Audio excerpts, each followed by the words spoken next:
আজকে ওনার সাথে আমার কথা হলো, আমি ইন্টারভিউ দিলাম, যথেষ্ট ভালো কথা হয়েছে। আমি মনে করি যে পজিটিভ, অবশ্যই পজিটিভ নিয়েছে এবং আমাদের মূল বিষয় যেটা জানতে চেয়েছে যে আমাদের বিগত সময় থেকে এখন এই মুহূর্তে দলে আমাদের ভূমিকা কি, আমরা কি কাজগুলো করছি, কোন কাজগুলো নিয়ে আমরা এই পর্যন্ত মাঠে আছি, এই বিষয়গুলো উনি জানতে চাচ্ছিল, আমাদের পরিচয়গুলো জানতে চাচ্ছিল। সংসদে আমি যদি কাজ করতে চাই বা আমাকে যদি মনোনীত করেন, তাহলে আমি সর্বপ্রথম যে জিনিসটা ধরব, আমাদের নারীদের ভোট হলো 51%, যে কারণে আমি আগে নারীদেরকে জমায়েত করব, জমায়েত করে এই নারী ভোটারদেরকে আরও বেশি আমি প্রসার ঘটাতে চাই। প্রথম কথা হলো এটা, নারীদেরকে কর্মসংস্থানে এগিয়ে নিয়ে যেতে চাই, নারীদেরকে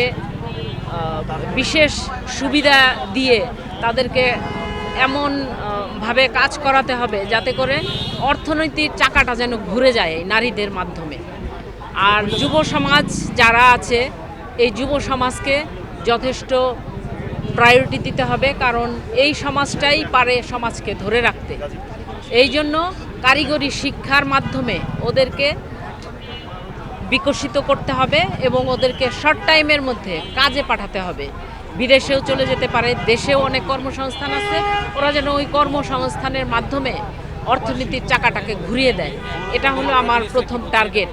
তারপরে আরও অনেক বিষয় আছে, সেগুলো তো দেখা যাবে সময়ের সাথে তাল মিলিয়ে, হাতে হাত রেখে। আমরা বিএনপি পরিবারের মানুষ, আমরা কাজ করার আমাদের ইচ্ছা আছে।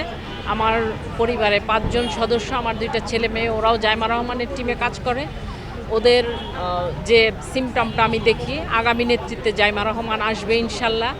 আমরা জাইমা রহমানের হাতকে আরও বেশি বেগবান করব, যে কারণে শুধু আমরা না, আমাদের প্রজন্ম, ভবিষ্যৎ প্রজন্ম যাতে জাইমা রহমানের হাতকে অনেক বেশি শক্তিশালী করতে পারে, আমরা সেভাবে নিজেরা প্রস্তুতি নিচ্ছি। আর তারেক রহমানের সোনার বাংলাদেশ, সমৃদ্ধ বাংলাদেশ, এটা গড়তে আমরা ইনশাল্লাহ সক্ষম হব।